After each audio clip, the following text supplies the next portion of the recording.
Hello again, YouTube. My name is Bree, and in today's video, I am trying out a new to me watercolor paper called Milford, and I'm going to geek out about paper entirely too much in just a second, but in the meantime, I do want to warn you that there are some light fluctuations in this video. It doesn't get to the point of being stroby, it's not fast, but basically, I'm not adjusting to these summertime daylight hours, and I've been trying to go to bed earlier because I'm completely incapable of sleeping in. I'm up with the sun.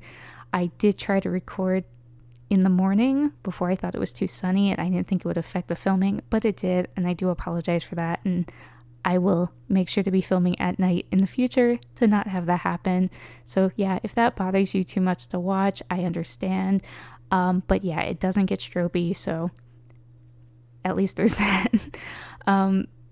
And now, without further ado, I'm going to geek out entirely too much about watercolor paper, and then afterwards I'll talk about the painting itself. So, yeah.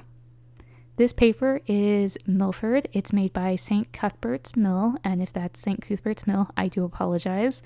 And this paper is one that was sent to me by my friend Spoff. She sent me a few samples, and because I only have a few pages to choose from, I just decided to dive in with a painting. I didn't want to use a page doing tests, but I might go back and do that because there's some comparisons I would like to run between this paper and others, and you might see why in a little bit.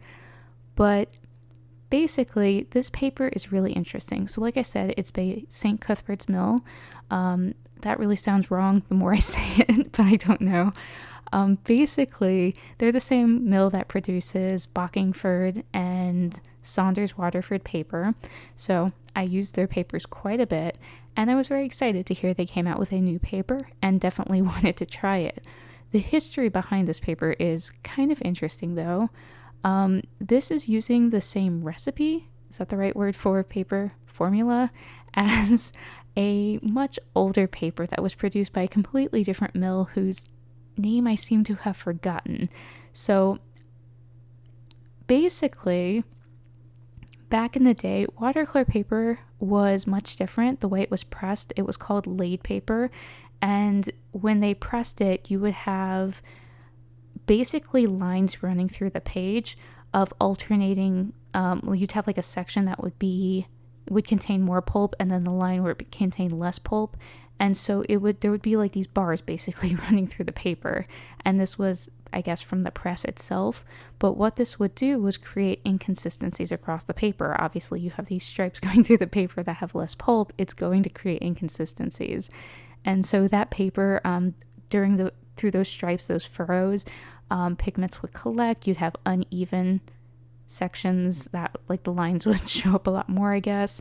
And then because of the way the paper was made, it was apparently more fragile, and yeah, just had some other things too. And basically, Whatman, the people who owned this mill that created, I think the paper was just referred to as Whatman paper as well.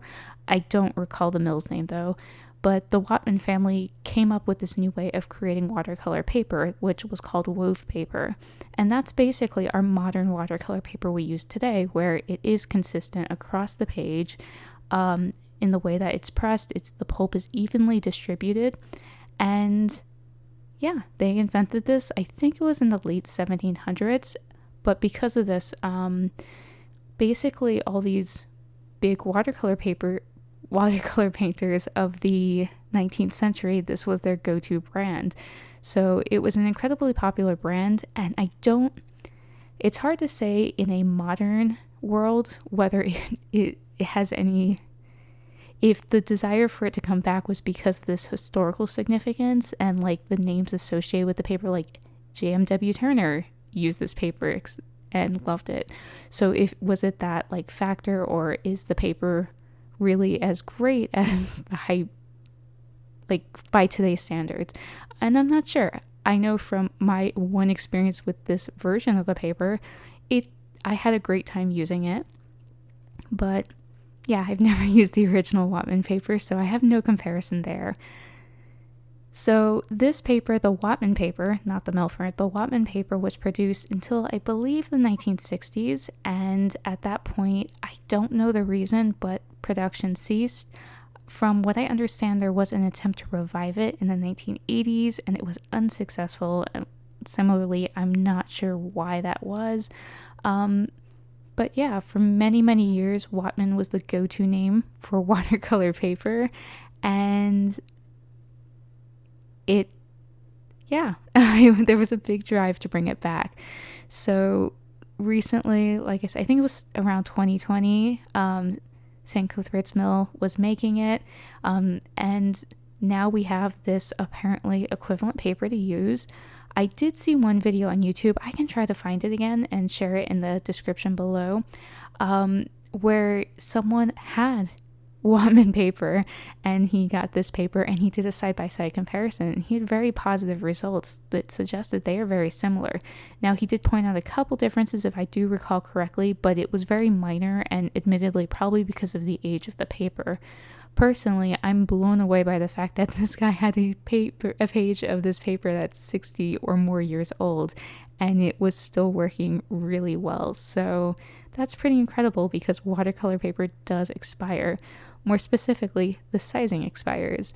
And nice little segue there. The sizing is part of what makes this paper unique. Besides the whole process and the history of them creating modern watercolor paper, this paper was known for having what they called hard sizing. Maybe not them specifically. Someone called it that.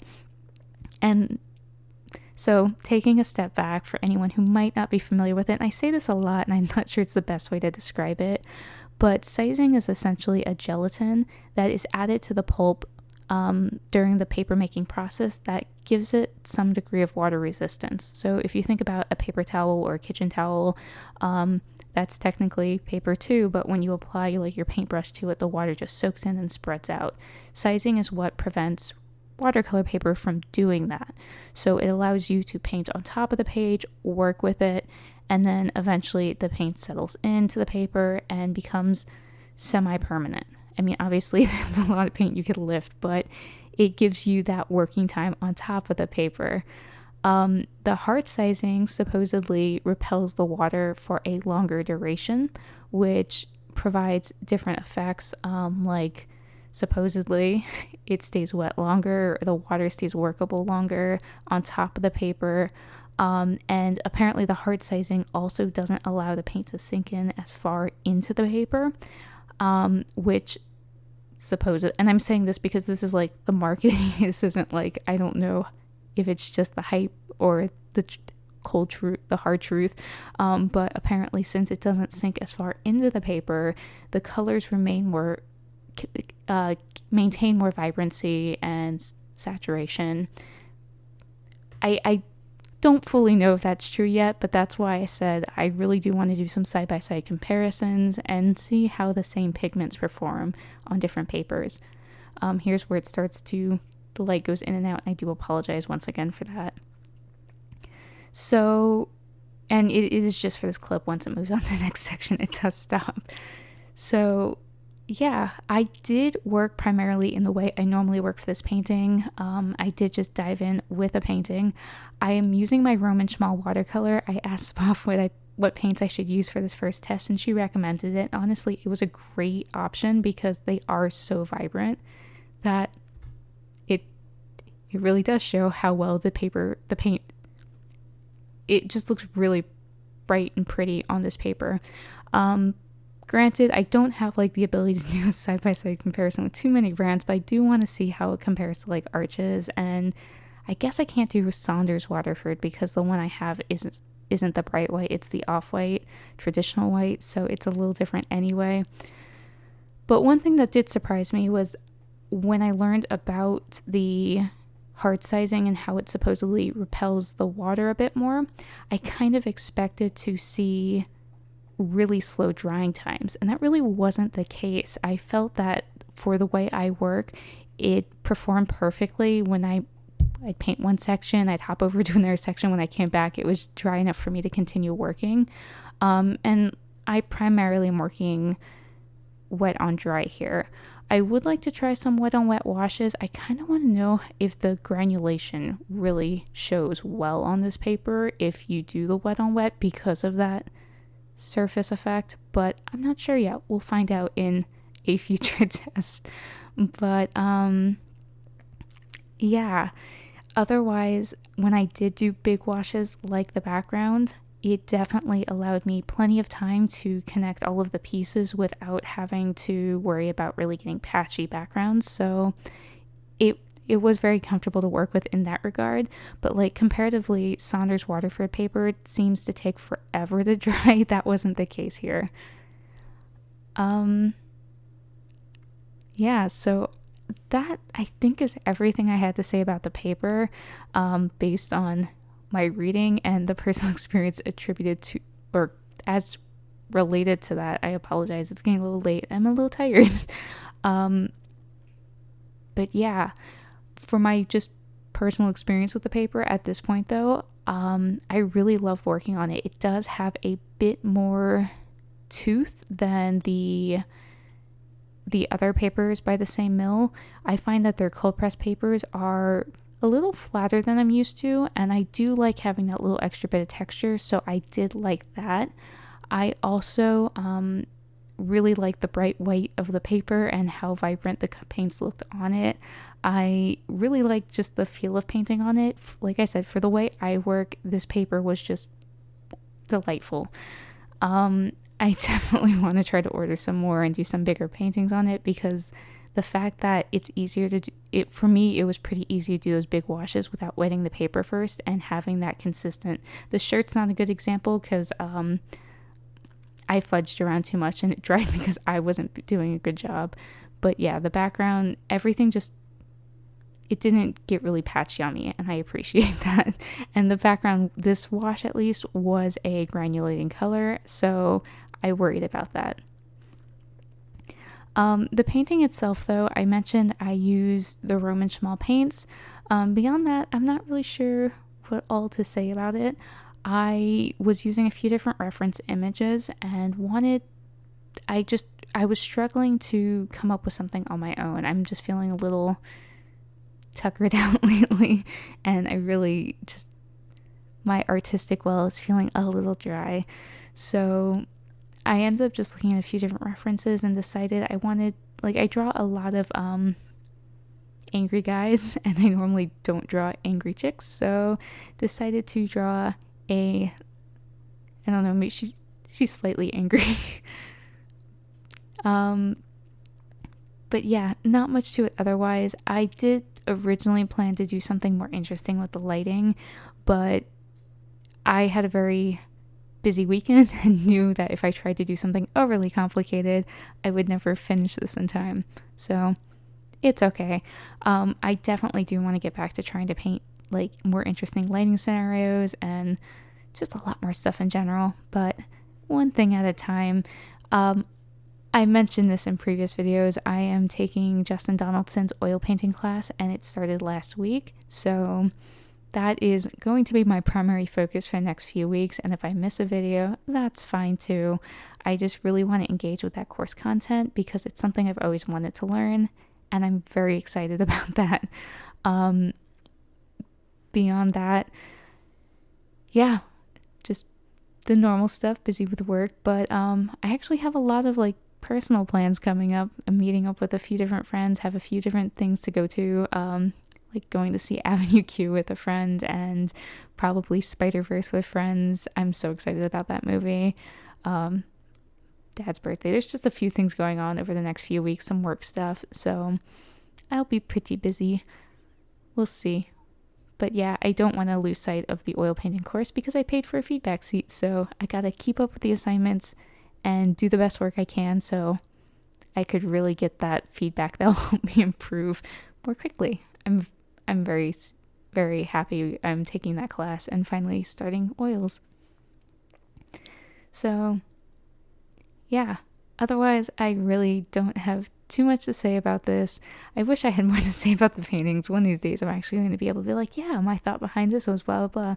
There's not much thought going on. There's not much going on in my head at this point. But I still had fun playing with this. both the paper and the painting itself were just really comfortable for me, and I really did have a good time working on this. I do wish I had a little bit more time to spend, maybe have considered the hair a bit better, but it's all good. I had fun. I like the end result. It was a fun little exercise. So yeah, over the next few weeks, like I said, I don't know how I'll be keeping up with the content, so we'll see. If I don't post, you'll know. I'm just taking some time to focus on other things. At some point, I think it might be fun to paint oils, but if the lighting was inconsistent here, it would definitely be inconsistent upstairs because I don't have lights or anything in my painting area. So I'm just relying on natural light. I really don't know how to set up lighting for oil painting with the reflective nature. That's all way new for me. And I don't want to have to buy too many other things since I did just buy the easel and the paint and the class. I'm feeling a little like I've spent too much money. But one of these days I'll figure it out and hopefully get to share some of my oil painting adventures with you as well. Painting freckles is like one of my favorite things in watercolor. Unfortunately, my camera turned off at some point around here too, so you miss a few freckles, but you get the most part. I just like putting the dabs of paint there and then kind of smushing them around my fingers so it's like a little stamp. I don't know, it's probably not the most efficient way to do freckles, but it's so much fun for me. Yep, and this is where I keep painting over the hair. I very much regret taping this to my desk cover, because then I couldn't move it around and the angle was just not the best for me. Lesson learned. We'll do better next time. I'll tape it to something else so I can move it around. That would be much smarter. Also, because this is one of those like contact paper wood looking things, I learned very early on I can't use my heat gun on it or it causes everything to bubble. So yeah, it actually, the tape peel, which I think I included, worked really well. It only peeled like the paper around the edges where it was tackled. So yeah, even the tape worked great. But yeah, so that's pretty much everything that's been going on and my new excitement of new paper. Like I said, I don't know what I'll be doing next, but hopefully I will be back in a couple weeks with a new video. Otherwise, oh right, I gotta do the gold accents. I really felt like doing mica again. I haven't done it in a while, and I knew I wanted to add some sort of gold accent, but what I ended up doing was just super random. Since the hair was so flowy, I decided to just do some vertical lines and a little ornamentation on them. But yep, that's all I got. So I hope you are all doing well, taking care of yourselves, working on something interesting and exciting, geeking out over something hopefully a bit more interesting than watercolor paper. In the meantime, I will talk to you again soon, I hope, and take care of yourselves. Thanks for watching. Bye.